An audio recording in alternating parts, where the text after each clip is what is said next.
समस्त को शुभ संध्या। ओडिया रे आमे पढ़ुथिले आमर द्वितीय टॉपिक लेखा और लेखक। लेखा और लेखक रो पूर्व क्लास रे आमे पढ़ी सारिथिले सारला दास एवं जगन्नाथ दासंक विषय रे। जदि आजिर एही क्लास रे आमे बाकी 5 जनक विषय रे पढ़ुचे तेबे क्लास टी बहुत लेंदी होई जिवो। तेणु आजिर एही क्लास रे आमे पढ़िबा भीम भोईंक विषय रे, फकीर मोहन सेनापतिंक विषय रे एवं गोपीनाथ महांतींक विषय रे। लास्ट क्लास रे आमे पढ़िबा उपेन्द्र भंज एवं गोपाल चंद्र प्रहराजंक विषय रे। कारण ए दुई जनक विषय टिके अधिक पढ़िबा को अछि। एई दुई जनकर ही हमर गोटिए क्लास रे सेट कले ठीक रहउची। तेणु हमर लेखा और लेखकर तीनोटी पार्ट रहिबो। गोटिए पार्ट रे आमे अर्थात लास्ट पार्ट रे आमे सारला दास एवं जगन्नाथ दासंक विषय रे पढ़िले। आजिर क्लास रे आमे भीम भोई, फकीर मोहन सेनापति एवं गोपीनाथ महांती विषय रे पढ़िबा। ठीक अछि। एवं शेष पार्ट रे आमे पढ़िबा उपेन्द्र भंज ओ गोपाल चंद्र प्रहराजंक विषय रे। एवं सही क्लास रे आमे डिस्कस करिबा एमसीक्यू क्वेश्चन। चलंतु आरंभ करिबा आमर प्रथम लेखक भीम भोईंक ठारू किंबा आरंभ करिबा गोपीनाथ महांती ठारू। कोनोसी असुविधा नुह। चलंतु आरंभ करिबा गोपीनाथ महांती ठारू। प्रथम व्यक्ति हेउछंती लेखक हेउछंती गोपीनाथ महांती। से थिले अनन्य प्रतिभार अधिकारी एवं से आदिवासी रो जीवन आदिवासी लोकमानंक जीवन को अति निकटरू देखिथिले, अनुभव करि पारथिले। निजर सरकारी चाकरी समय रे से आदिवासी मानंक पाखरे कटाइथिबारु तांकर जो सरकारी चाकरी समयटी आदिवासी मानंक पाखरे कटाइथिबारु से देखि पारिले, से बुझी पारिले जे साधारण व्यक्ति मानंक भली आदिवासी मानंक जीवन नुह। सेमाने सकाळ उठिबारु आरंभ करी राति रे पुणी सोइबा पर्यंत निज दैनंदिन जीवनर छोट छोट समस्त खुशी पाई बहुत संघर्ष करिथांती। खुशी छाड़ी दियंतु आवश्यकता पाई मध्य बंचिबा पाई जो छोट छोट जिनसर आवश्यकता रही से सब आवश्यकता पाई मध्य से माने अत्यंत संघर्ष करिथांती। एहा से अनुभव करि पारथिले। तेणु तांकर जेते भी अधिक आमे लेखा देखिबा सेथिरे हमकु देखाजिबो आदिवासी जीवनर झलक। गोपीनाथ महांती 20 एप्रिल 1914 रे जन्म एवं 20 अगस्त 1991 रे मृत्यु। ओडिशार प्रथम ज्ञानपीठ पुरस्कार एही औपन्यासिकों को मिलिथिला। ओडिशार प्रथम ज्ञानपीठ पुरस्कार क्या मिलिथिला? गोपीनाथ महांती। देवीकूलर एक छोट गाँ नागबाली रे जन्म होइथिले गोपीनाथ। रेभेन्सा महाविद्यालय रे उच्च शिक्षा सारिथिले एवं तापरे 1936 मसीह रे एमए डिग्री हासिल करथिले। तांको रचना सबु आदिवासी जीवनचर्या और सेमानंक उपरे आधारित होइथाय। तांको लेखामान ओ अन्यान्य भाषा रे ओडिया छड़ा अन्यान्य भाषा रे मध्य प्रकाश होइछि। तांकर प्रमुख रचना मध्य रहिछि परजा, जाके एही जाति भेद उपरे आधारित, दादी बुढ़ा, अमृतर संतान, छाई आलुओ गल्प इत्यादि। 1986 रे गोपीनाथ महांती अमेरिकार सांजा स्टेट यूनिवर्सिटीज रे समाज विज्ञान प्राध्यापक भावे जोग देथिले। तांकर शेष जीवन साहित्य तांकर जो शेष जीवन थिला से साहित्य सहित ही कटाइथिले। तांकर रचनावली गुड़िक जदि आमे देखिबा सेथिरे रहिछि 24 टी उपन्यास, 10 टी क्षुद्र गल्प, 3टी नाटक। 24 टी उपन्यास, 10 टी क्षुद्र गल्प, 3टी नाटक, 2टी आत्मजीवनी।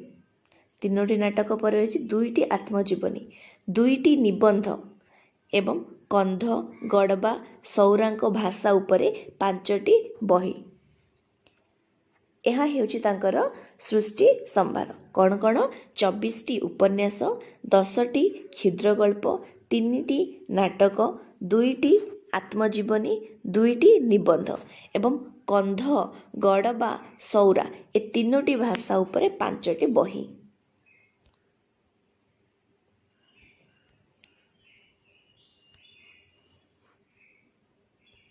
एहा परे Leo Tolstoy War and Peace याकू ओडिया रे अनुवाद करथिले। किए गोपीनाथ महांती। लियो टॉल्स्टॉयଙ୍କ वॉर एंड पीस को ओडिया से अनुवाद करथिले। तांकर आउ एक अनुवाद कृति होची टागोरଙ୍କ जोगाजोग 1965 मसीह करथिले। 3 खंडरे एहाकु प्रकाश करथिले। टागोरଙ୍କ जोगाजोग 5टी गल्प को नहीं 1956 मसीह से रचना करथिले छाई आलुओ गल्प संकलन।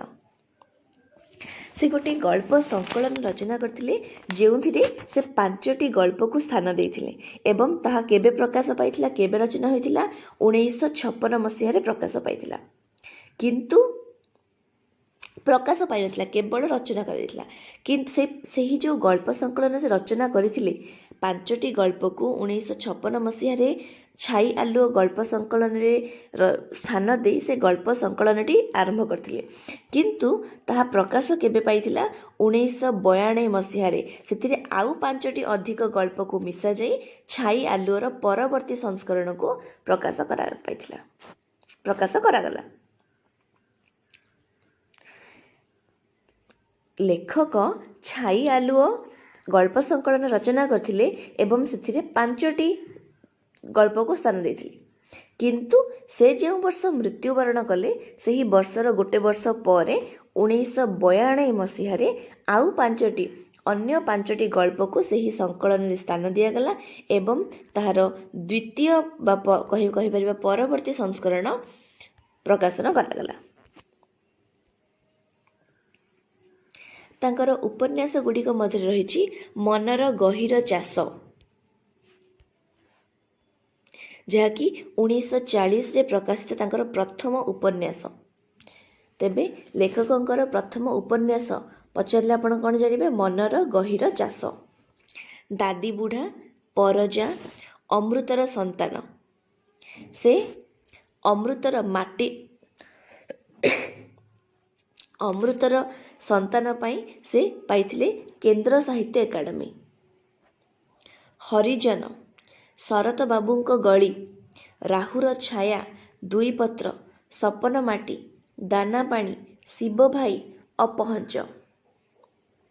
यह छड़ा लय विलय तंत्रिकार माटी मटाळ पाहांता आकाश सुंदरी अनल नल मनर निया दिग दिहुड़ी बुंदाए पानी किछि कहिबाकु चाहे जान गामा मेरिया। से एही सब उपन्यास रचना करथिले।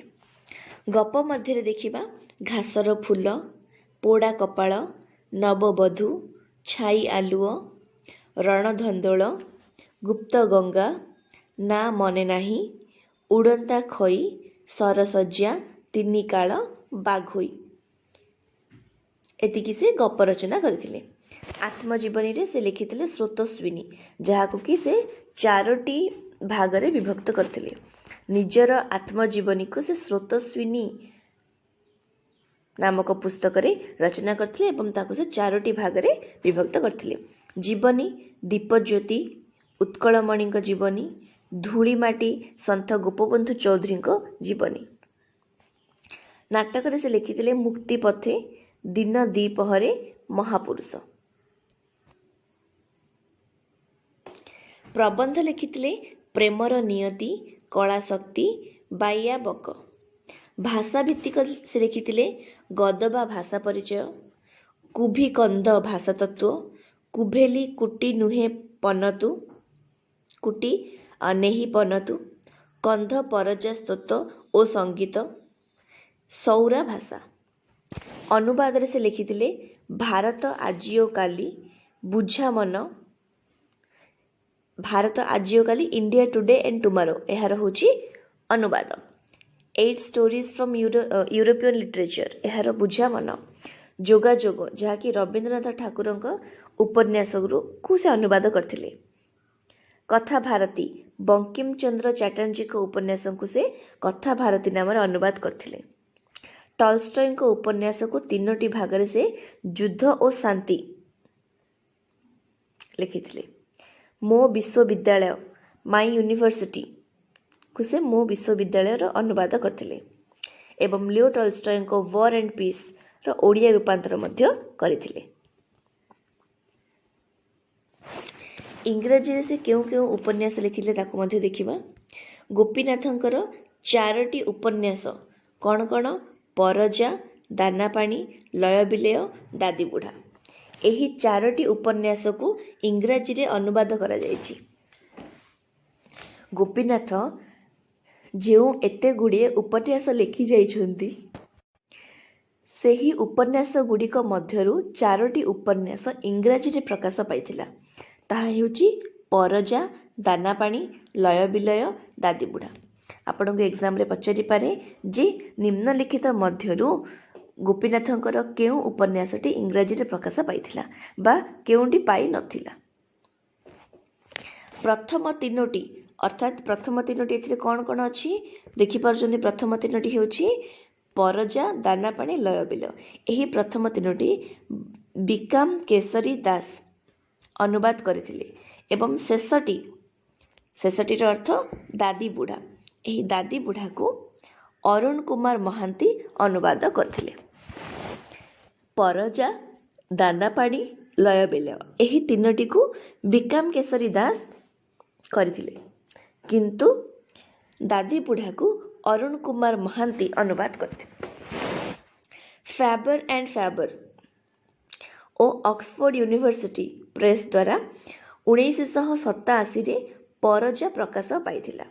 ତାଙ୍କର ଅନେକ ଗପ ମଧ୍ୟ ଇଂରାଜୀ ଓ ବାକି ଭାଷାରେ ଅନୁବାଦ କରାଯାଇଛି। ଅକ୍ସଫୋର୍ଡ ୟୁନିଭର୍ସିଟି ଏବଂ ଫ୍ୟାବର ଆଣ୍ଡ ଫ୍ୟାବରଙ୍କ ଦ୍ୱାରା 1987ରେ ପରଜାକୁ ପ୍ରକାଶ କରାଯାଇଥିଲା। ଗୋପୀନାଥ ପାଇଥିବା ପୁରସ୍କାର ଗୁଡ଼ିକ ଦେଖିବା। 1981ରେ ସେ ପଦ୍ମଭୂଷଣ ପୁରସ୍କାର ପାଇଥିଲେ। ନିଜର ମାଟି ମଟାଳ ପାଇଁ ସେ 1973ରେ ଜ୍ଞାନପୀଠ ପୁରସ୍କାର ପାଇଥିଲେ ଏବଂ ଜ୍ଞାନପୀଠ ପୁରସ୍କାର ପାଇଥିବା ପ୍ରଥମ ବ୍ୟକ୍ତି ସାଜିଥିଲେ ଓଡ଼ିଆ ଔପନ୍ୟାସିକ। କେନ୍ଦ୍ର ସାହିତ୍ୟ ଏକାଡେମୀ ପୁରସ୍କାର ସେ ପାଇଥିଲେ ଅମୃତର ସନ୍ତାନ ପାଇଁ 1955 ମସିହାରେ।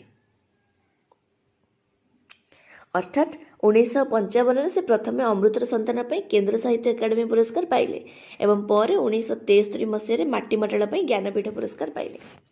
ସୋଭିଏତ ଲ୍ୟାଣ୍ଡ ନେହେରୁ ପୁରସ୍କାର ସେ ପାଇଥିଲେ। ସୋଭିଏତ ଲ୍ୟାଣ୍ଡ ନେହେରୁ ଏହା ହେଉଛି ଗୋଟେ ପୁରସ୍କାର ନାମ। ଏହି ପୁରସ୍କାର ସେ ପାଇଥିଲେ 1970ରେ। ଓଡ଼ିଆରେ ସର୍ବଜନାତ୍ମକ ଲେଖା ପାଇଁ ୟୁସିଜି ତରଫରୁ 1979ରେ ସେ ଫେଲୋସିପ୍ ମାନେ ମେମ୍ବରସିପ୍, ସେ ୟୁଜିସିର ମେମ୍ବରସିପ୍ ପାଇଥିଲେ 1979ରେ। ସମ୍ବଲପୁର ବିଶ୍ୱବିଦ୍ୟାଳୟରୁ ଡିଲିଟ୍ ଡିଗ୍ରୀ 1976ରେ ସେ ଗ୍ରହଣ ପାଇଥିଲେ। ଅର୍ଥାତ୍ ଯଦି ଆମେ ସିରିଏଲ ୱାଇଜ୍ ୟାକୁ ଦେଖିବାକୁ ଚେଷ୍ଟା କରିବା ତାହେଲେ ସବୁଠୁ ପ୍ରଥମେ ସେ ପାଇଥିଲେ ଜ୍ଞାନ ସାହିତ୍ୟ ଏକାଡେମୀ ପୁରସ୍କାର 1955ରେ ପ୍ରଥମ। ଏହାପରେ ସେ ପାଇଥିଲେ ସୋଭିଏତ ଲ୍ୟାଣ୍ଡ ନେହେରୁ ପୁରସ୍କାର ପାଇଥିଲେ 1970 ଦ୍ୱିତୀୟ। ଏହାପରେ ଜ୍ଞାନପୀଠ ପୁରସ୍କାର ପାଇଥିଲେ 1973 ମାଟି ମଟାଳ ପାଇଁ ତୃତୀୟ। ଏହାପରେ ସମ୍ବଲପୁର ବିଶ୍ୱବିଦ୍ୟାଳୟରୁ ଡିଲିଟ୍ ଡିଗ୍ରୀ ପାଇଥିଲେ 1976 ଚତୁର୍ଥ। ପଞ୍ଚମରେ ସେ ଓଡ଼ିଆ ସୃଜନାତ୍ମକ ଲେଖା ପାଇଁ ୟୁଜିସି ତରଫରୁ ମେମ୍ବରସିପ୍ ପାଇଥିଲେ 1979 ପଞ୍ଚମ ଏବଂ ପଦ୍ମଭୂଷଣ ପାଇଥିଲେ 1900। ପରେ ଆମେ ପଢ଼ିବା ସନ୍ଥ କବି ଭୀମ ଭୋଇଙ୍କ ବିଷୟରେ। ସନ୍ଥ କବି ଭୀମ ଭୋଇଙ୍କୁ ନରେନ୍ଦ୍ରନାଥ ବାସୁଙ୍କ ଅନୁସାରେ ତାଙ୍କର ପୁରା ନାମ ହେଉଛି ଭୀମସେନ ଭୋଇ ଅରକ୍ଷିତ ଦାସ। ନରେନ୍ଦ୍ରନାଥ ବାସୁ, ଏଟା ବସୁ ନାହିଁ ବାସୁ, ନରେନ୍ଦ୍ରନାଥ ବାସୁଙ୍କ ଅନୁଯାୟୀ ତାଙ୍କର ପୁରା ନାମ ହେଉଛି ଭୀମସେନ ଭୋଇ ଅରକ୍ଷିତ ଦାସ। ଭଜନ ମାଳା ଅନୁଯାୟୀ ତାଙ୍କ ପିତାଙ୍କ ନାମ ହେଉଛି ଧନେଶ୍ୱର ଭୋଇ। ଆପଣଙ୍କୁ ପଚାରିଯିବ କାହା ଅନୁସାରେ ତାଙ୍କ ପିତାଙ୍କ ନାମ ଧନେଶ୍ୱର ଭୋଇ, କାହା ଅନୁସାରେ ତାଙ୍କର ପୁରା ନାମ ଭୀମସେନ ଭୋଇ ଅରକ୍ଷିତ ଦାସ।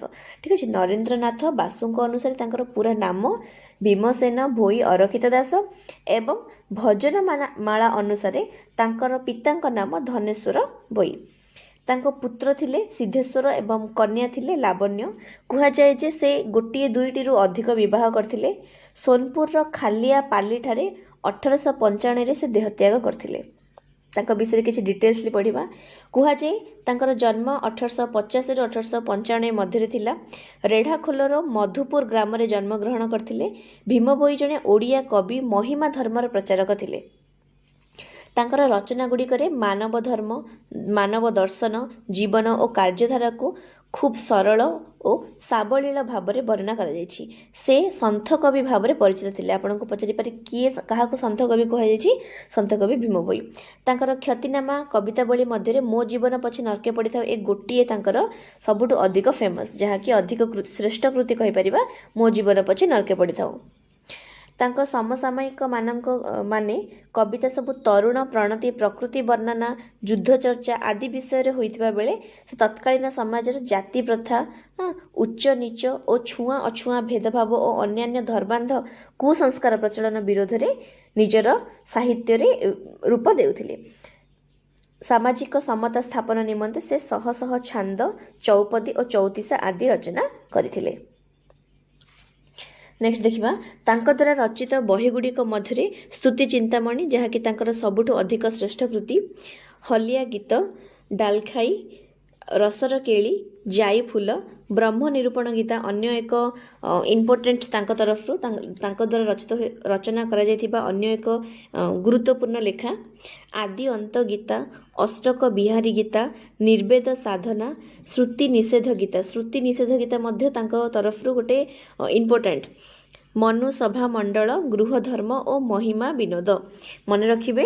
ठीक अच्छे, पीडीएफ रे आपन को सब दे दिया जिवो। तांको रचित बही गुड़िक 20 शताब्दी रे छपा जाइथिला। सामाजिक प्रतिष्ठा हेतु तांको रचित गीता को स्थानीय लोके साप कामुडिले, डाहाणी धरिले बा भूत प्रेत ग्रासरु दूर करिबा पई बा आरोग्य हेबा पई मंत्र भाव रे मध्य प्रयोग करिबा प्रचलित थिला।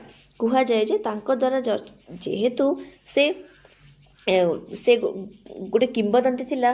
किछि जन कहती से जन्मरु अंध थिले, किछि जन कहती से बसंत रोग रे पीड़ित होई अंध हेले, किंतु भीम भोई निजे निजर कौनसी लेखारे मध्य मु अंध बोली से कही नाहंती। तेणु एही जो कथा रहिछि जे से जन्मरु अंध थिले एवं भगवान का आशीर्वाद से निजर नेत्र फेरी पाइले, ताकू एवं तांकर लेखार महिमार तांकर गुरुत्व दृष्टि लोक माने से लिखिथिबा काव्य गुडी को साप कामुडिले, डाहाणी दूर करिबा पई, भूत प्रेत दूर करिबा पई मंत्र हिसाब रे प्रयोग करिबा को लागिले। तांकर जीवन विषय जदि आमे जानिबा, तांकर भजन, जणाण और गीत माध्यम रे से महिमा धर्मर प्रचार करथिले। पचारिबो संत कवि भीम भोई केउ धर्मर प्रचारक थिले किंबा प्रचार करथिले? आंसर हे जिवो महिमा धर्मर। संत कवि भीम भोई जो स्तुति चिंतामणि रचना करछंती, सही स्तुति चिंतामणि 22 नंबर बोली रे मुख्यतः से 100 टू अधिक बोली अच्छी। ठीक अच्छे, 100 टू मध्य अधिक बोली अच्छी, अर्थात आप कहि परिबे 100 टू अधिक विभाग अच्छी। से 100 टू अधिक विभागर 22 नंबर बोली रे भीम भोई निजे कहिछंती जे जननी उद्गर गोपी मधुपुर पासरी न जाए चितु, मातृ गर्भे गत पाठ पढ़ुथिले टिके टिके अच्छी हेतु। से कहउचंती मोर जननी रे मो जननीर उदर एवं मोर कोठी थिला स्थान कोठी थिला मधुपुर थिला एवं मो मातृ गर्भ रे थिबा समय मो टिके टिके पाठ पढ़ुथिबार मोर हेतु अछि। 1885 मसीह संबलपुर जिलार रेढ़ाखोलर मधुपुर ग्राम से जन्मग्रहण करथिले। तेणु से निजर स्तुति चिंतामणिर 22 नंबर बोली रे निजर स्थान मधुपुर बोली उल्लेख करछन्ते। आपन को पचारिबो भीम भोई निजर जन्मस्थान विषय रे केउ बोली रे उल्लेख करछन्ते बा केउ कविता रे, केउ काव्य रे, केउ ग्रंथ रे उल्लेख करछन्ते? आंसर जीव स्तुति चिंतामणि 22 नंबर बोली। तांको सुलिखित स्तुति चिंतामणिर 22तम बोली रे ए बाबद रे से लिखिछन्ती। तांकर जीवन विषय जानिबा, केतेक स्थान रे से जन्मांध आउ केतेक स्थान रे से बसंत रोग रे पीड़ित होइछन्ती बोली कुहा जायछि एवं पीड़ित होई से बाल्यावस्था रे निजर दृष्टि शक्ति हराइथिले बोली कहिछन्ती।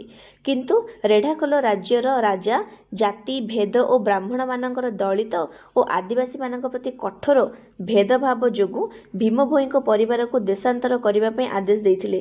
ଏହି କାରଣରୁ ସେ ନିଜର ବାଲ୍ୟ କାଳରୁ ଏହି ଜାତି ଭେଦ ଦ୍ୱାରା ଅସଂଖ୍ୟ ଅନ୍ୟାୟ ସହି ଆସିଛନ୍ତି।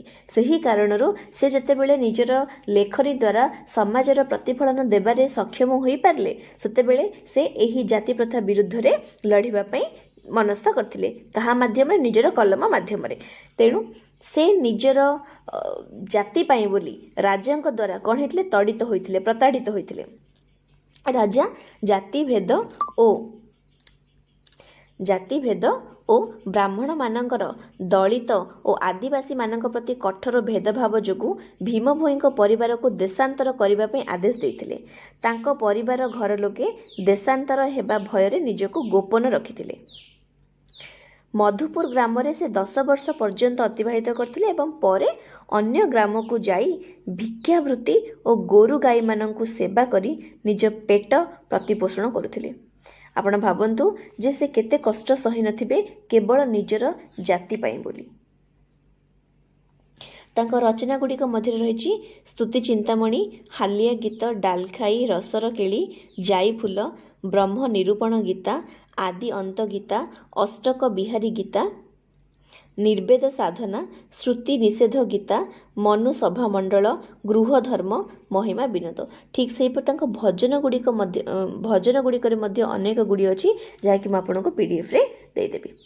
ବର୍ତ୍ତମାନ ଦେଖିବା ସ୍ତୁତି ଚିନ୍ତାମଣି, ତାଙ୍କର ଯେଉଁ ସବୁଠୁ ଶ୍ରେଷ୍ଠ କୃତି ରହିଛି ସ୍ତୁତି ଚିନ୍ତାମଣି, ସେ ବିଷୟରେ ପଢ଼ିବା ଟିକେ। ସ୍ତୁତି ଚିନ୍ତାମଣି ଭୀମ ଭୋଇଙ୍କ ରଚିତ ଏକ ଓଡ଼ିଆ ଜଣାଣ ଗ୍ରନ୍ଥ। ଏହା ଭୀମ ଭୋଇଙ୍କର ଏକ ପ୍ରମୁଖ ରଚନା ଏବଂ ମହିମା ଧର୍ମର ମୁଖ୍ୟ ଗ୍ରନ୍ଥ। ମହିମା ଧର୍ମର ମୁଖ୍ୟ ଗ୍ରନ୍ଥ, ଏଠି ଆପଣଙ୍କୁ ଆଉ ଗୋଟେ କୋଶ୍ଚିନ୍ ମିଳିଗଲା ଯେ ମହିମା ଧର୍ମର ପ୍ରଚାରକ ଥିଲେ ଭୀମ ଭୋଇ ବା ସ୍ତୁତି ଚିନ୍ତାମଣିରେ ସେ କେଉଁ ଧର୍ମର ପ୍ରଚାର କରିଥିଲେ? ମହିମା ଧର୍ମର। ପଚାରିବା ମହିମା ଧର୍ମର ମୁଖ୍ୟ ଗ୍ରନ୍ଥ କ'ଣ? ସ୍ତୁତି ଚିନ୍ତାମଣି। 3ଟି ପ୍ରଶ୍ନ ଆପଣଙ୍କୁ ଏଠି ସ୍ତୁତି ଚିନ୍ତାମଣିର ଇମ୍ପୋର୍ଟାଣ୍ଟ ପ୍ରଶ୍ନ ମିଳିଯାଉଛି। ଏଥିରେ ସେ ଅଲେଖ ମହିମାଙ୍କ ବିଷୟ ବ୍ୟାଖ୍ୟାନ କରିବା ସହିତ ଅଲଖିଆ ମାନେ ଯେଉଁମାନେ ସାଧକ ସେମାନଙ୍କର ତାଙ୍କର ବାଣୀ ଓ ଅନ୍ୟାନ୍ୟ ସାଧନା ଉଲ୍ଲେଖ କରିଛନ୍ତି। ସ୍ତୁତି ଚିନ୍ତାମଣିରେ 100ରୁ ଅଧିକ ବୋଲି ରହିଛି ଓ ପ୍ରତିଟି ବୋଲି 20ଟି ଭାଗରେ ବିଭକ୍ତ ହୋଇଛି। 100ରୁ ଅଧିକ ଭାଗ ମାନେ ବୋଲି ହୋଇଛି ଏବଂ ପ୍ରତ୍ୟେକ ବୋଲିକୁ 20ଟି ଭାଗରେ ବିଭକ୍ତ କରାଯାଇଛି। ଏହି ଗ୍ରନ୍ଥରେ ମୋଟ 4000ଟି ଧାଡ଼ି ଅଛି ଯେଉଁଥିରେ କି 2000 ପଂକ୍ତିରେ ବିଭକ୍ତ କରାଯାଇଛି। ଗ୍ରନ୍ଥଟି ଆତ୍ମଜୀବନମୂଳକ ଗ୍ରନ୍ଥ ଓ ଏଥିରେ ଭୀମ ଭୋଇ ନିଜର ଅନୁଭୂତି ଆଦି ଉଲ୍ଲେଖ କରିଛନ୍ତି। ନିଜର ଅନୁଭୂତି ଅର୍ଥାତ୍ ସେ ନିଜର ବାଲ୍ୟ ଅବସ୍ଥାରୁ ନେଇ ନିଜର ବୁଦ୍ଧି ଜାଣିବା ବୟସ ପର୍ଯ୍ୟନ୍ତ, ତାଙ୍କର ସ୍ତୁତି ଚିନ୍ତାମଣି ଲେଖିବା ବୟସ ପର୍ଯ୍ୟନ୍ତ ଯେଉଁ ଯେଉଁ ଅନୁଭୂତି ଗ୍ରହଣ କରିଥିଲେ, ନିଜ ଜୀବନରେ ଆତ୍ମସାତ କରିଥିଲେ, ତାକୁ ସେ ଏଠାରେ ଲେଖିଛନ୍ତି। ଗ୍ରନ୍ଥର ଶେଷ ଆଡ଼କୁ ସେ ଅଲେଖ ମହିମାଙ୍କର କ୍ଷମା କରିବେ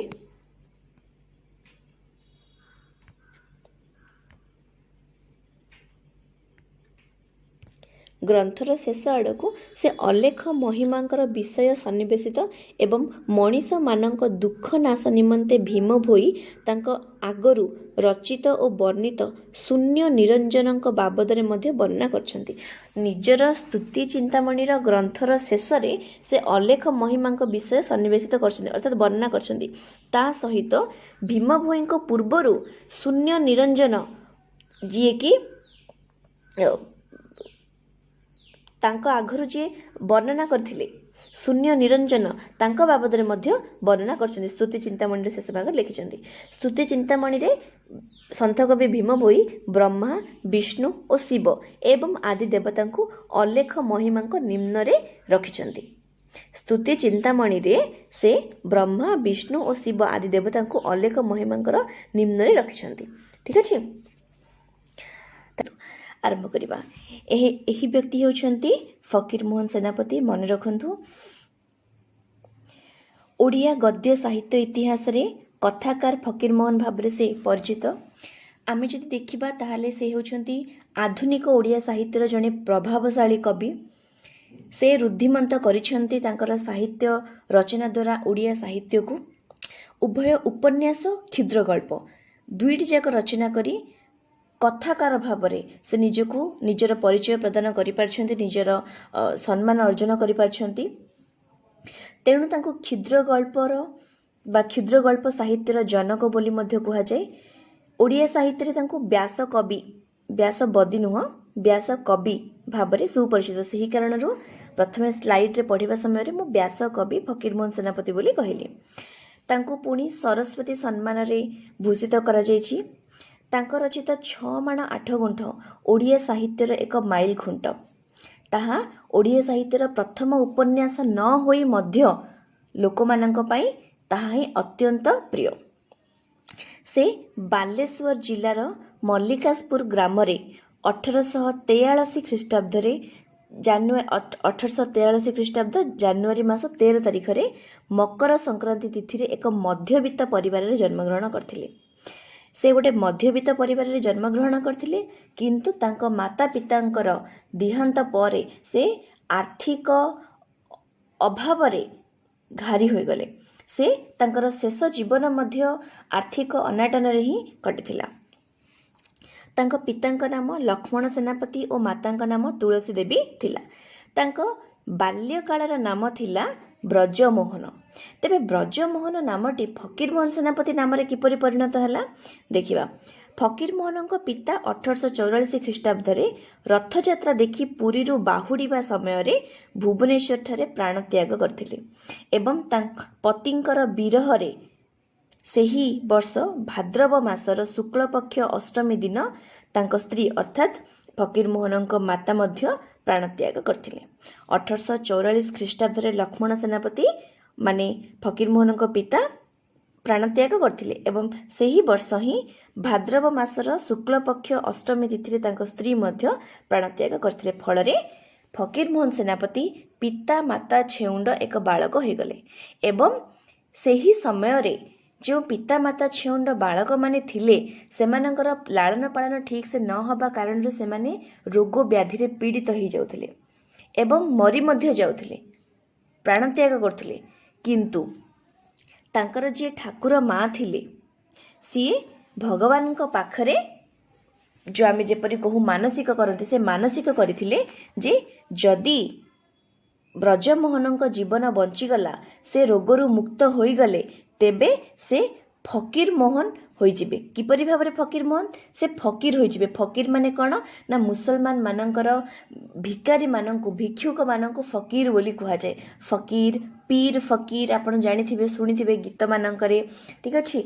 सूफी सॉन्ग मानकरे आपण माने सुनिथिबे पीर फकीर शब्द गुडीक मुसलमान मानकर भिक्षुक रूप रे से भिक्षा अर्जन करिवे एवं सेमानंकु दान करिवे, दान करदेबे।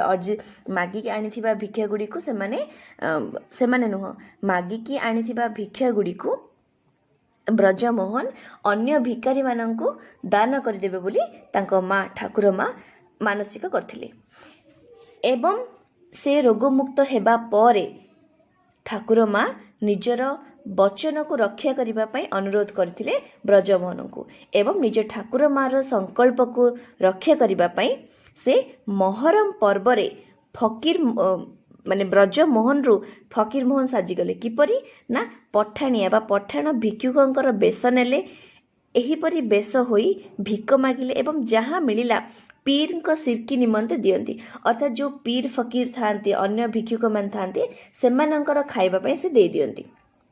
सही कारण से फकीर भेष नबा कारण तांका नाम होइगला फकीर मोहन सेनापति। बुझी पारले एहा केउठी एही तथ्यटी केउठी प्रकाशित होईची? एही तथ्यटी आधुनिक ओडिया साहित्य इतिहास पुस्तकर पृष्ठा नंबर 196 रे प्रकाशित होइतिला। तांको बाल्य जीवन किपरि करथिले देखिबा। फकीर मोहन तांकर बड़ बापा और बड़ बोउଙ୍କ द्वारा अशेष निर्यातनार शिकार होइतिले। फल तांको चाटशाली रे तांकर विद्या आरंभ समय को तांको 9 वर्ष हो जाइतिला। चाटशाली विद्या आरंभ जहाँकि 5 वर्ष 4 वर्ष सेते बेले करा जाउथिला, किंतु फकीर मोहन को विद्या आरंभ करबा समय तांको 9 वर्ष हो जाइतिला। କାରଣ ତାଙ୍କର ପାଠପଢ଼ା ପ୍ରତି ତାଙ୍କର ଶିକ୍ଷା ଅର୍ଜନ ପ୍ରତି କେହି ଧ୍ୟାନ ଦେଇନଥିଲେ। ଶୋଚନୀୟ ଆର୍ଥିକ ଅବସ୍ଥା ହେତୁ ସେ ଉଚ୍ଚଶିକ୍ଷାରୁ ବଞ୍ଚିତ ଥିଲେ। ପୁଣି ତାଙ୍କ ପିତାମହୀ ଯିଏ ଥିଲେ ସେ ତାଙ୍କ ପିତାମହୀ ତାଙ୍କର ଜେଜେମା ଯିଏ ଥିଲେ ସେ ତାଙ୍କୁ 13 ବର୍ଷ ବୟସରେ ବିବାହ ବନ୍ଧନରେ ଛନ୍ଦି ଦେଇଥିଲେ। ଫଳରେ ପରିବାରର ଭରଣ ପୋଷଣ ପାଇଁ ତାଙ୍କୁ କିଛି ଅର୍ଥ ଉପାର୍ଜନ କରିବା ନିମନ୍ତେ ଏଣେ ତେଣେ ଦୌଡ଼ିବାକୁ ପଡ଼ିଥିଲା। ତାଙ୍କ ବୈବାହିକ ଜୀବନ କିପରି ଥିଲା ଦେଖିବା। ଫକୀରମୋହନ 13 ବର୍ଷ ବୟସରେ 1856 ମସିହାରେ ଲୀଳାବତୀ ଦେବୀଙ୍କୁ ବିବାହ କରିଥିଲେ। 13 ବର୍ଷ ବୟସରେ 1856 ମସିହାରେ ଲୀଳାବତୀ ଦେବୀଙ୍କୁ ସେ ବିବାହ କରିଥିଲେ। କିନ୍ତୁ ତାଙ୍କର ଦେହାନ୍ତ ହୋଇଯାଇଥିଲା ରୋଗ କାରଣରୁ ଏବଂ ପ୍ରଥମ ସ୍ତ୍ରୀର ମୃତ୍ୟୁ ପରେ ସେ ପୁଣି ଥରେ କୃଷ୍ଣ କୁମାରୀଙ୍କୁ ଦ୍ୱିତୀୟ ବିବାହ କରିଥିଲେ। ପ୍ରଥମ ପତ୍ନୀଙ୍କର କୌଣସି ସନ୍ତାନ ନଥିଲେ, କିନ୍ତୁ ଦ୍ୱିତୀୟ ପତ୍ନୀଙ୍କର ଗୋଟିଏ ପୁତ୍ର ଓ ଗୋଟିଏ କନ୍ୟା ଜନ୍ମ ଦେଇ ସେ ମଧ୍ୟ ମୃତ୍ୟୁବରଣ କରିଲେ। ଏହାପରେ ଆରମ୍ଭ ହେଲା ତାଙ୍କ ଶିକ୍ଷକତା ଜୀବନ। ତାଙ୍କର ଶିକ୍ଷକତା ଜୀବନ ବିଷୟରେ ଯଦି ଆମେ ଦେଖିବା, ତେବେ ସେ ଯେଉଁ ତାଙ୍କର ଶିକ୍ଷା ଛାଡ଼ି ଯାଇଥିଲା, ଶିକ୍ଷା ତାଙ୍କର ବନ୍ଦ ହୋଇଯାଇଥିଲା, ସେ ବିବାହ ପରେ ମଧ୍ୟ ତାଙ୍କ ମନରେ ପାଠ ପଢ଼ିବାର ଇଚ୍ଛା ଥିଲା, ଉଚ୍ଚଶିକ୍ଷାର ଇଚ୍ଛା ଥିଲା। ତେଣୁ ସେ କ'ଣ କଲେ ନା ବାରବାଟୀ ବିଦ୍ୟାଳୟରେ ନିଜର ନାମ ଲେଖାଇଲେ। ସେତେବେଳକୁ କେବଳ ଯେଉଁ ଫିସ୍ କୁହନ୍ତି ସ୍କୁଲ ଫିସ୍ କେବଳ 4 ଅଣା ଥିଲା। 4 ଅଣା ଥିଲା ସ୍କୁଲ ଫିସ୍, କିନ୍ତୁ ସେହି 4 ଅଣା ମଧ୍ୟ ସେ ଆଉ ଦେଇପାରିଲେ ନାହିଁ। ତେଣୁ କେବଳ 2 ବର୍ଷ ପାଠ ପଢ଼ିବା ପରେ ସେ ସେଥିରୁ ନାମ କାଟି ଦେଇଥିଲେ, କାରଣ ସେ ସ୍କୁଲ ଫିସ୍ ଦେଇପାରିଲେନି। ଏବଂ ପରେ ସେହି ବାରବାଟୀ ବିଦ୍ୟାଳୟ ଯେଉଁଥିରେ ସେ ପଢ଼ିବାକୁ ନାମ ଲେଖାଇଥିଲେ କିନ୍ତୁ ପଢ଼ିପାରିଲେ ନାହିଁ, ସେହି ବାରବାଟୀ ବିଦ୍ୟାଳୟରେ ମାସିକ ଦରମା 2.5 ଟଙ୍କାରେ ଶିକ୍ଷକତା ଜୀବନ ଆରମ୍ଭ କଲେ। ଯେଉଁ ବିଦ୍ୟାଳୟରେ ପାଠପଢ଼ା ଛାଡ଼ି ଦେଇଥିଲେ ସେହି ବିଦ୍ୟାଳୟରେ ହିଁ ମାସିକ ଦରମା 2.5 ଟଙ୍କାରେ ଶିକ୍ଷକତା ଜୀବନ ଆରମ୍ଭ କଲେ।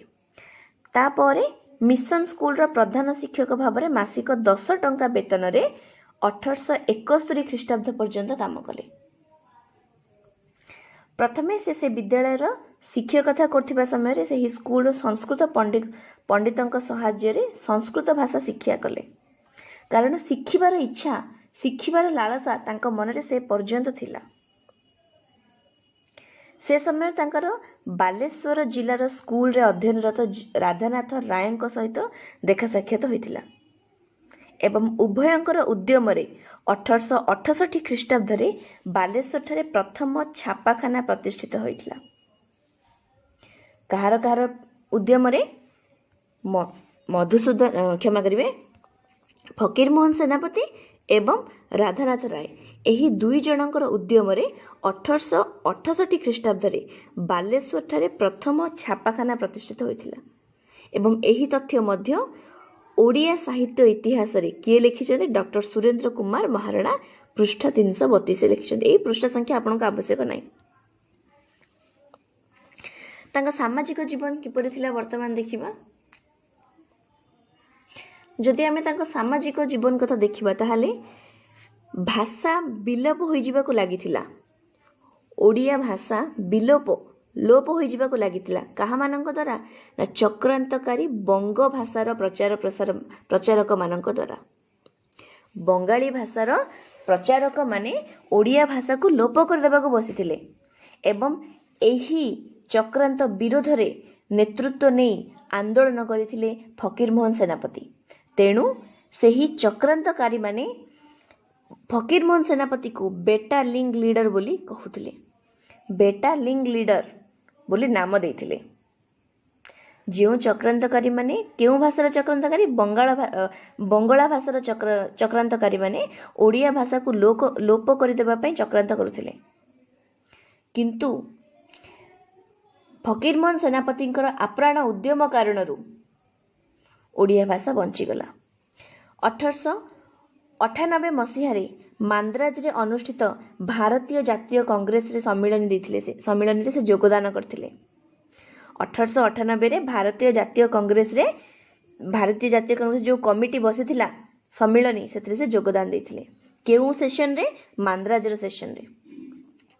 1866 मसीह से बालेश्वर ठारे प्रकाश कले बालेश्वर संवाद वाहिका एवं एहा परे बोधदायिनी पत्रिका प्रकाश कले। 1868 से पुणे उत्कल पृष्ठा कंपनी एवं पीएम सेनापति एंड कंपनी, एटा एण नुह एंड। 1868 से पुणे उत्कल पुष्टि कंपनी प्रिंटिंग, पृष्टि बोलते आम कहबानी उत्कल पृष्टि ना उत्कल प्रिंटिंग, मुझे आपको गोटा कन्फर्म करी कहबी कारण मोर जतिक मन पड़ुछि उत्कल प्रिंटिंग। ठीक अच्छे, उत्कल प्रिंटिंग मोर जदि मन पड़ुछि, बट मुझे आपको कहबी, मुझे चार सेक्शन रे कहीदेवी। ठीक अच्छे, उत्कल प्रिंटिंग कंपनी एवं पीएम सेनापति एंड कंपनी प्रतिष्ठा करथिले। 1916 ख्रीष्टाब्द से बामंडा राजा द्वारा सरस्वती उपाधि रे भूषित होइथिले। तांको साहित्य प्रतिभार विकास 55 वर्ष बयस रे होइथिला, अर्थात जीवनर गोटे प्राप्त बयस को आसी से निज साहित्य जीवनर आरंभ करथिले।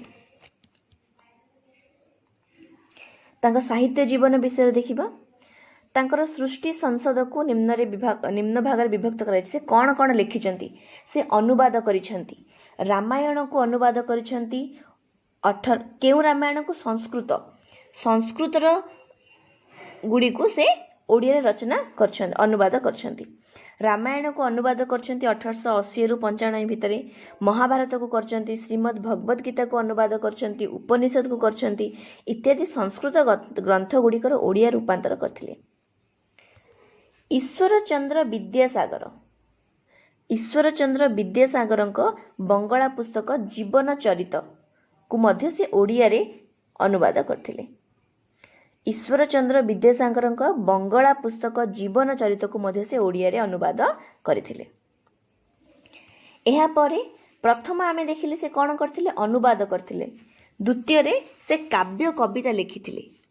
बौद्धावतार काव्य 1949, पुष्पमाला काव्य आपण मसीहा गुड़ी को देखिबे, उपहार काव्य, अवसर बासरे, पूजा फूल, धूली, प्रार्थना एतिक काव्य कविता से रचना करथिले। एहा परे से आत्मजीवनी चरित रचना करथिले 1918 मसीहा रे निजर आत्मजीवनी उपरे। चतुर्थ रे से भ्रमण कहानी लिखिथिले। उत्कल भ्रमण लिखिथिले निजर भ्रमण कहानी। तांकर रम्य रचना हेउची नन्नांक पांजी, पार्थी नुह नन्नांक पांजी।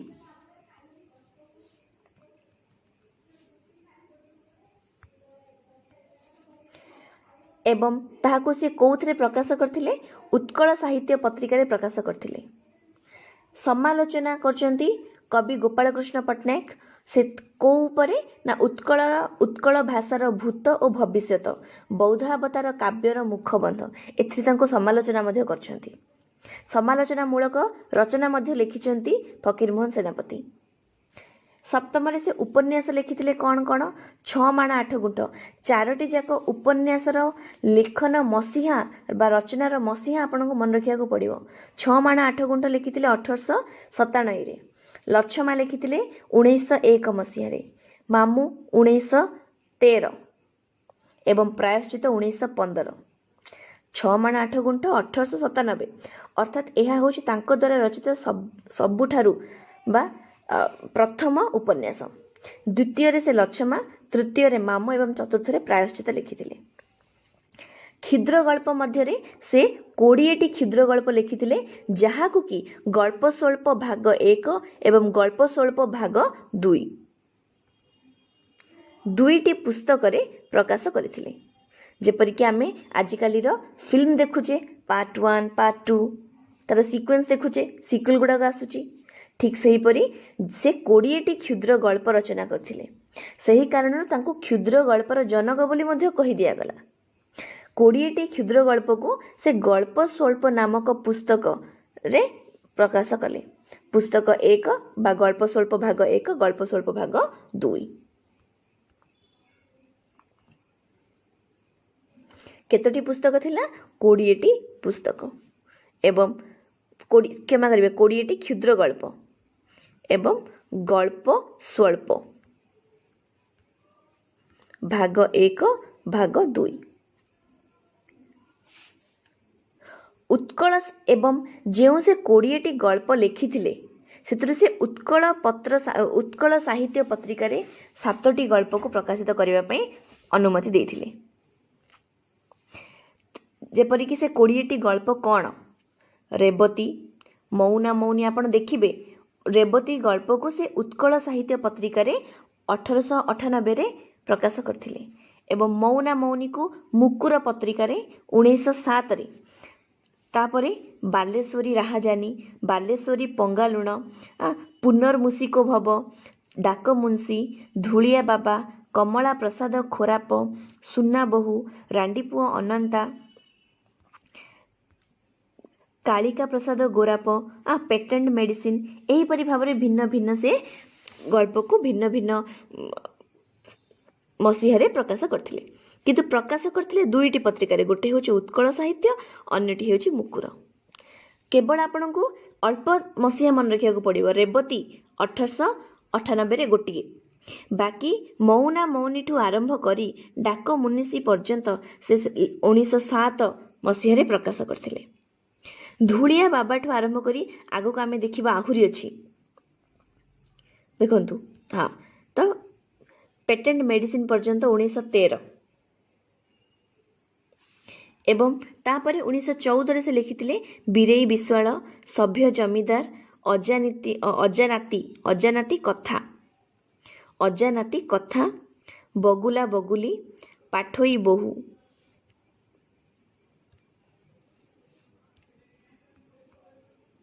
उन्नीस 1914 पर्यंत से अजानाती कथा लिखिथिले एवं बगुला बगुली पाठोई बहु अधर्म वित्त माधव महांती कन्या सुना गरुड़ मंत्र गरुड़ नुह गारुड़ी मंत्र ए सब से लिखिथिले 1915 रे एवं शेष तांकर क्षुद्र गल्प हेउची गारुड़ी मंत्र जहाको से 1916 मसीह रे लिखिथिले बगुला बगुली ठू माधव महांती कन्या सुना पर्यंत 1915 तेबे आपन को दीटा केवल एक्स्ट्रा मन रखिया पड़िबो रेवती जोटा कि गोटे अलग मसीहा 1898 एवं शेषटा 20 गारुड़ी मंत्र जहाँकि 1916 1868 ख्रीष्टाब्द रे उत्कल प्रेस नामक एक छापाखाना मध्य से प्रतिष्ठा करथिले एवं एहा थिला ओडिशार द्वितीय छापाखाना कौन थिला द्वितीय छापाखाना प्रथम छापाखाना आमे पढ़ी सारचे मने पकांतु प्रथम छापाखाना रे आमे कौन पढ़िले से कौन रचना केउठी करथिले बालेश्वर रे से प्रथम छापाखाना प्रतिष्ठा करथिले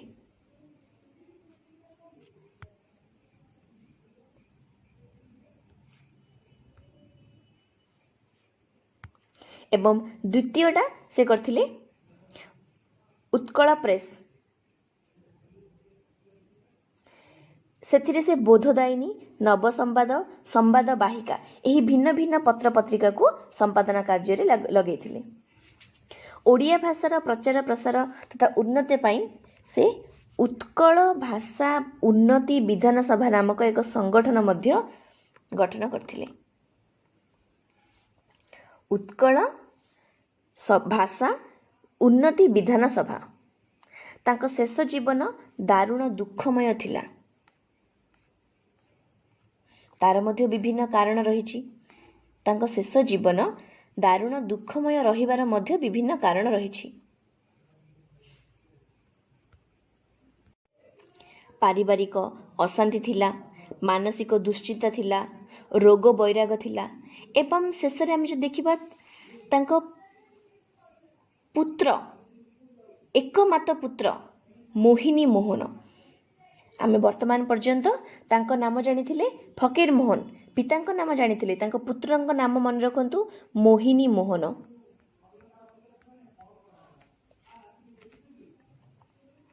एकमात्र पुत्र मोहिनी मोहन सेनापति तांको प्रति औदासीन्य मनोभाव देखाइथिले एवं सही दुख थिला तांको जीवनर सबुठु बड़ दुख।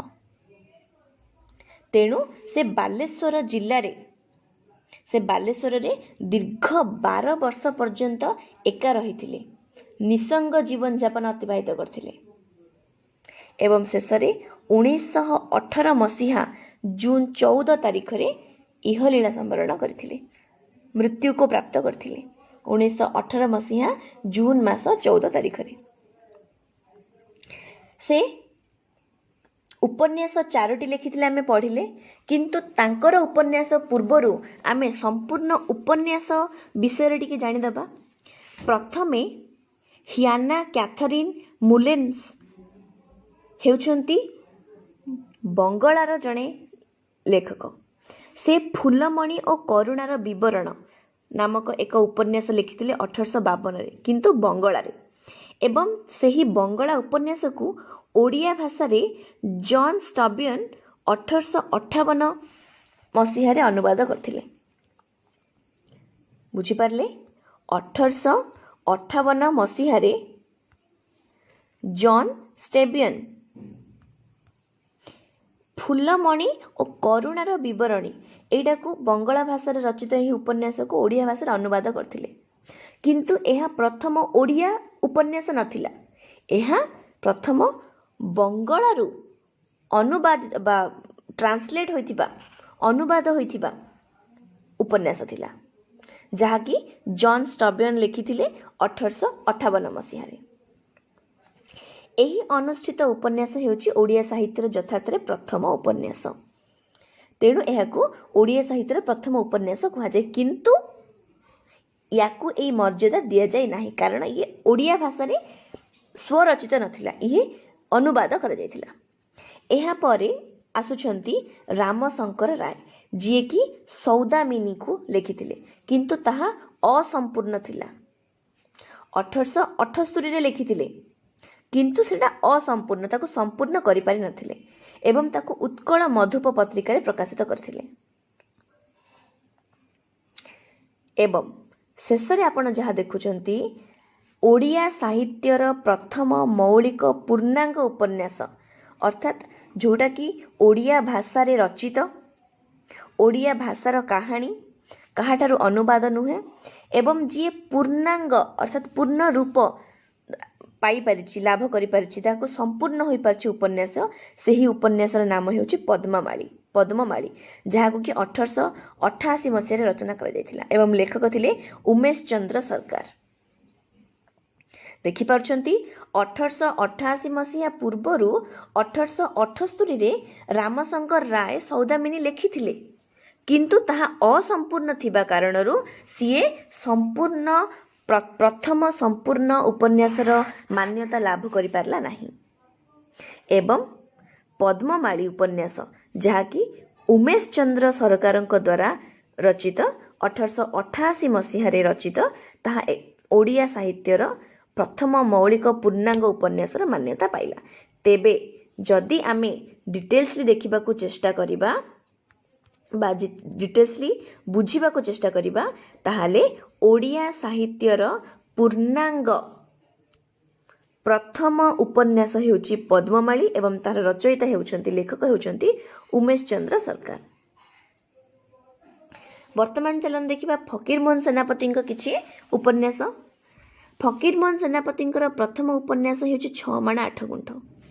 आमे देखिले जे पद्ममाली 1888 मसीह रे उमेश चंद्र सरकारଙ୍କ द्वारा रचित प्रथम मौलिक पूर्णांग उपन्यास, किंतु एही सम्मानर दाबी करिबा परे मध्य, एही सम्मान पाइबा परे मध्य जदि आमे 6 माण 8 गुंठ को देखिबा, ता तुलन रे ये कम पड़ जाउछि।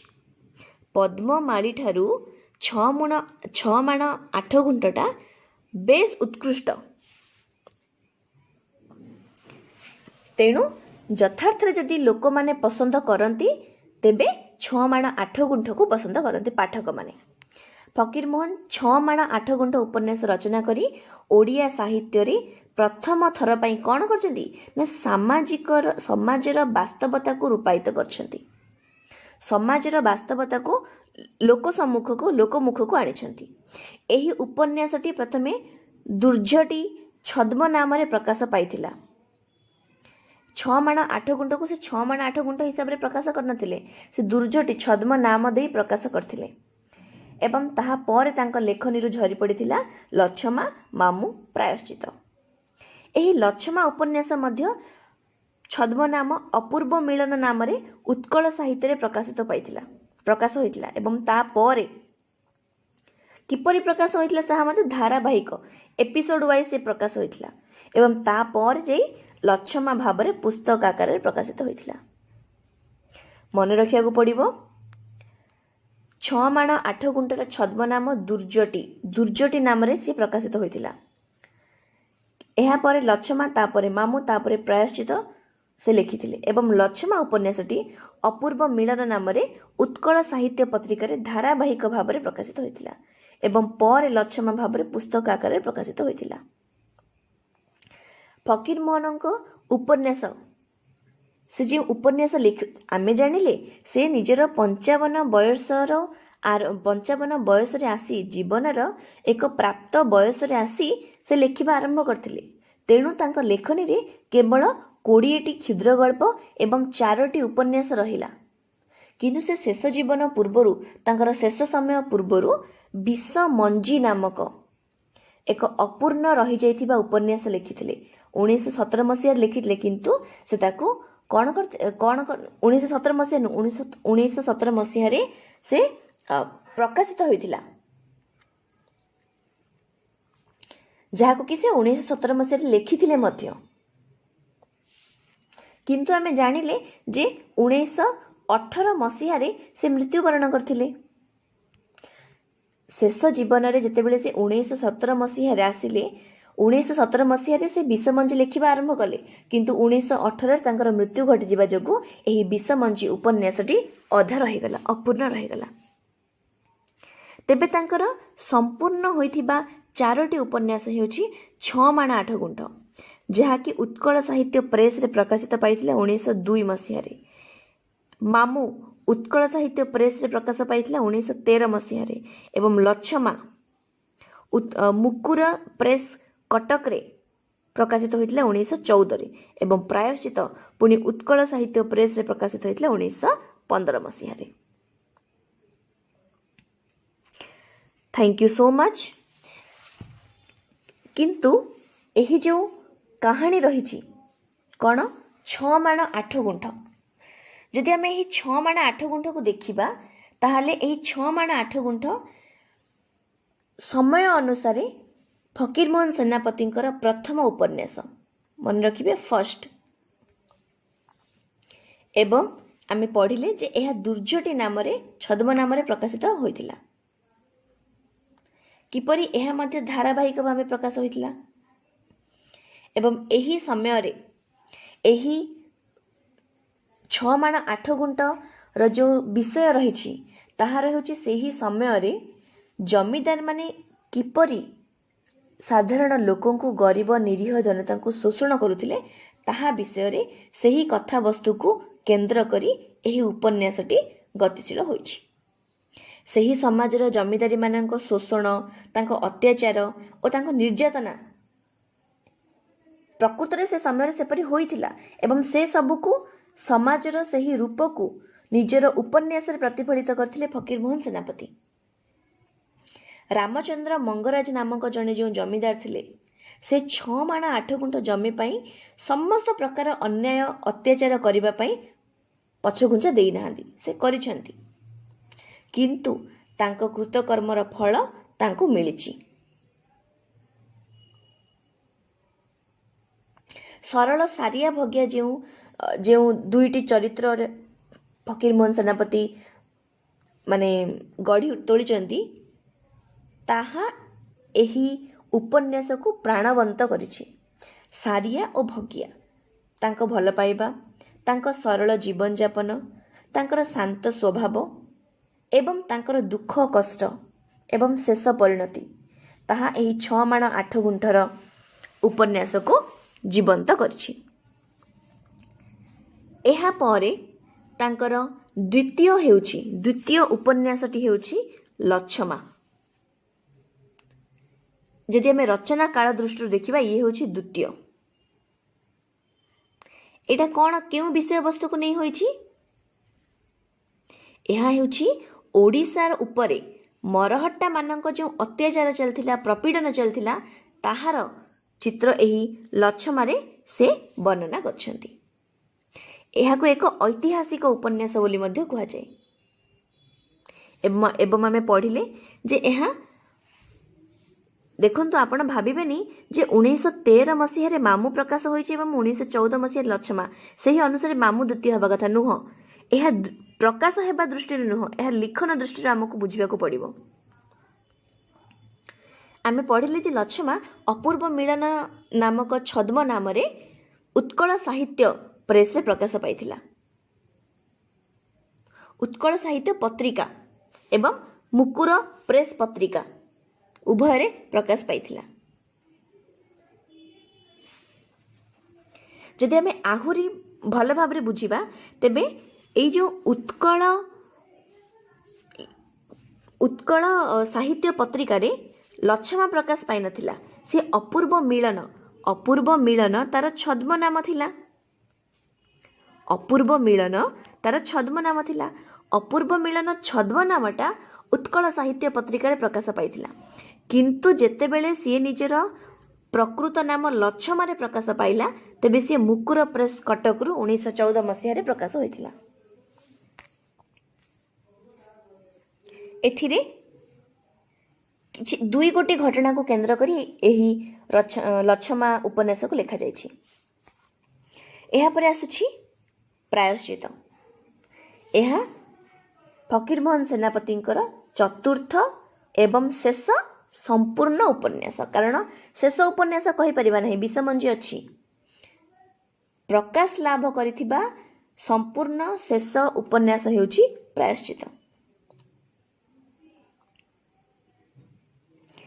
एथिरे प्रायश्चित रे जाति जाति मध्य जो भेदभाव रही, उच्च नीच भेदभाव एवं सही अनुसार जो कार्यकलाप रही समाज रे ताहाकु प्रकाश करछन्ती फकीरमोहन सेनापति प्रायश्चित उपन्यास रे। एही उपन्यास आमे धर्म भित्तिक, जेपरिकी लच्छमा उपन्यास ऐतिहासिक, ठीक से परि प्रायश्चित उपन्यास धर्म भित्तिक। एही चारोटी जाक उपन्यास विषय जानिबा आपणक पई इम्पोर्टेंट। तेणु या रिलेटेड डिटेल्स मु आपणक पीडीएफ रे देबी। चारोटी जाकर विषय वस्तु कहा कहा ऊपर अछि एबे हमको डिस्कस करबा आवश्यक नै। एबे केवल हमको तार थीम टा जानिबा दरकार जे 6 माण 8 गुंठ जमीदारी मानकर साधारण जनता ऊपर जो अन्याय अत्याचार करथिले सही विषय वस्तु को नै 6 माण 8 गुंठ रचित।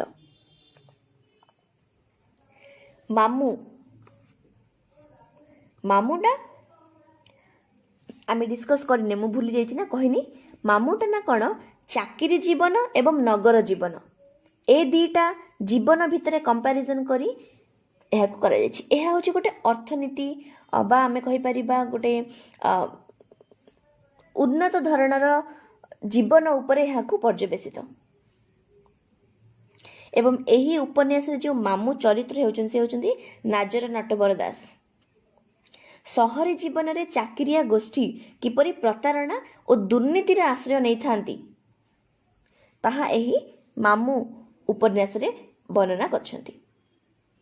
सहर रे चाकरी करथिबा लोक माने किपरि प्रतारणा और दुर्नीतिर आश्रय नियंती उन्नति करिबा पई बा धन अर्जन करिबा पई ताहा एही मामू उपन्यास रे वर्णना करछन्ती।